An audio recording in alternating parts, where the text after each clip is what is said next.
Sequel, sequel, sequel, sequel, sequel! I'm doing a sequel video, guys, because I've already made a video about Schlatt and Minx where I tried to explain what was going on between the two of them. It's right up there. And then I made a second one where I just complained about Schlatt and Minx compilation videos. It's up there again. But today, I need to do a follow-up to my first Schlatt and Minx video, because as quickly as I got everything between the two of them sorted out, and it looked like, okay, here's a linear structure of what's going on, it all changed again! Hey, listen, I know you're probably sick of everybody doing these stupid sub-plugs, but if I could just have a second of your time, I would really benefit from you hitting that subscribe button. It is virtually nothing for you, but it's so much for me. It means so much. I don't know how helpful it is for you to subscribe, but it's super helpful for me, and I would be really appreciative if you did. Thank you. Now enjoy the video. Everything on Twitch moves so fast and you miss so much of it. They're all British or European. They stream at weird times. It's so weird. But yeah, basically, we're back to square one and we don't know what's happening between Schlatt and Minx. So like I said in my first video, Schlatt was on Minx's lover host. She picked Schlatt, Schlatt picked love. Schlinx was alive again, and it looked like happily ever after between the two. Prior to this, Schlatt had picked host on Minx's lover host, one of her other ones. She's had a lot. And then after that, Schlatt had his own lover host where he picked Alexandra Botez over Minx. And it looked like it was dead, then boom, Schlatt picked love, happily ever after, right? They even went on an E-date together on Minx's channel. It couldn't get better. And it didn't get better because it sort of stopped after that. I must say, Minx is quite the charmer. I must say, she's been on a lot of lover hosts, and she's made it pretty far on a lot of lover hosts. In fact, she's won Quackity's lover host quite recently, and George Not Found's lover host quite recently. All while trying to maintain the Schlinx thing. I don't get it! As far as my understanding goes, there's no more Schlinx. I think. I don't know. I think the whole thing sort of died out and people are desperate for content on it, which is why they're watching my videos. But I don't care. There needs to be some sort of clarification, I think, because it's so weird. So obviously, and I said this in my last video, and I'm going to call back to my last video a lot, but it always looked like Schlatt and Minx just had a friendship, a business relationship even. They knew they made great content together and it worked. They worked extremely well together, and I think they've always known that. So when they have to be put on a live stream together for 4 hours, it works really well. Because they're good. They're good at what they do, and what they do is pretend annoy each other to make people laugh. And so I think that's the reason why there's been so many lover hosts with Minx, because her personality and the way that she presents herself professionally is perfect for that environment when you need somebody there to be the chaos. Because I think especially on Twitch streams, without a little bit of chaos, there's not much funny happening. Like, that's just how Twitch viewers' minds sort of are. Like, it has to be funny. It has to be like loud equals funny, hey? And Minx is the perfect loud equals funny person because she's self-aware about what she does. She's self-aware about the jokes she makes and how she presents herself and how her fan base sees her as well. She's perfect. She's a great comedian, in all honesty. Like, she is really good at streaming. She's kind of perfect. The perfect just chatting streamer. And most of the time, the person on Lover Host, like the person who's there trying to pick somebody, is the straight man to Minx's act. And it works so good, especially when, like, you have Schlatt doing his bits and Minx being the straight man, and then Minx doing her bits with Schlatt being the straight man. Like, not many people can pull off, watching somebody smash keyboards in front of them after they've fallen over like 3 times while wearing an Angry Birds costume. There's such direct contrast, and I think that's why it works so well together, because they can do a lot of the same, but they can offset each other as well.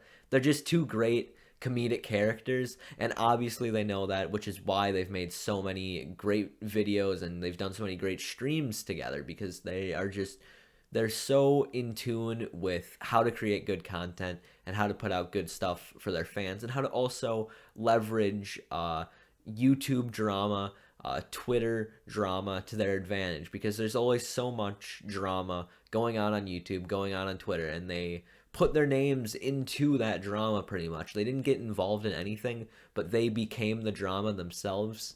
Because, I mean, Schlinx now just has this infamous ring to it, I suppose, where it's like, this is the YouTube ship that was never meant to be. I don't know. It just feels like they both knew that they could use their fan base to market them pretty much for free, because they were able to create this fake relationship between the two of them. It speaks wonders to how much content creation has evolved, how much entertainment has evolved, how much YouTube and Twitch have helped each other grow in terms of viewer base, in terms of like quality of the content, because I think that YouTube content has been getting better, and a lot of that is thanks to Twitch growing and getting better as well.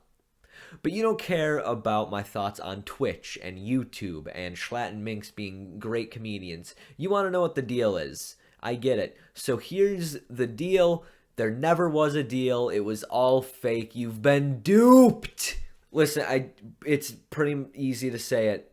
We've all been duped. There was never anything between the two. There just wasn't. And as much as it's like weird to say, like, but they did all this together. There's a script to life, my man. No, but seriously, I mean, there was probably a script to it. They probably collaborated with Austin a lot to make sure these streams happened. I mean, a lot of people are accusing Lover Host of being like scripted, and so they added the whole chat decides aspect to it, which I didn't go over last week. Basically, the chat votes the people off, but it can still be, because you can just protect people, so that way they don't get voted off. Like, you pick a bottom 3 and those people get voted off. So really, I do think there was a lot of collaboration on their part, and most importantly, they were able to just create a captivating storyline that people wanted to follow. I mean, a lot of people wanted to see what was next with Schlatt and Minx, and they did a really good job of keeping people interested. And I think that's what Minx has been doing a lot of, and that's why she does all her Lover Hosts. It's growing her fan base by a lot. She puts her name out there with Schlatt, and she gets that different audience. She puts her name out there with George Not Found, and she gets that different audience. Although a lot of George's fans are Dream fans, and I just don't know if I would expect Dream fans to like Minx. Yeah. She was on Carl Jacobs, Mr. Beast's friend's Lover Host, so she gets her name out there. She won Quackity's Lover Host. She gets to put her name into that audience. And as Quackity has been gaining more viewers, so has Minx. As George Not Found has been gaining more viewers, so has Minx. It's really, I think Minx's relationship with all of these people is strictly business, as most things are in content creation anyways. It's very rare that you'll see like a genuine connection play out in front of you in a series of videos and live streams. Odds are you're being duped. But I think that's okay, because at the end of the day, the purpose of these videos is to entertain. So if Minx and Schlatt were doing it all for business reasons, then I would say that they succeeded, because they each have a larger fan base now than they once did. They're both pretty infamous now on Twitch and YouTube. Like them or not, you will see content about them. You will see their names out on YouTube, which is good for them and it helps them grow even more than they already have. And again, I'm not saying that all of this is completely fake and that I have all the answers, because I really don't. But even then, I feel like nobody really has all the answers. And for now, we can make an inference. And I'm not going to try and dig too deep into these streamers and YouTubers' personal lives. That's not my job. That's not any of our jobs. I'm just here to try and provide as much of the facts as I could find, as much of the facts as I could gather and put into this video, so that way you all can have some semblance of a clue of what's going on between the two bars. So overall, I said this to conclude the last video. They're still human beings. Treat them like normal people, and they're playing characters as well. So don't get too attached to this fake relationship between two masks, essentially. I mean, nobody's that Irish, okay? Minx is playing a bit of a character. So yeah, that's pretty much all the information we have on Schlatt and Minx, and that was my inference about what's going on. If you disagree, if you think there's something else going on, or if you have facts that I missed, because I don't think I did very thorough research, please go ahead and tell me in a comment. If you enjoyed the video, leave a like. As always, subscribe if you're new. It really helps me grow. Like I said, it's very helpful to me, and it would mean the world to me. I shall see you in the next video, which will hopefully, Lord willing, not be about Schlatt and Minx. I'm going to go check Twitter to see if there's anything I missed.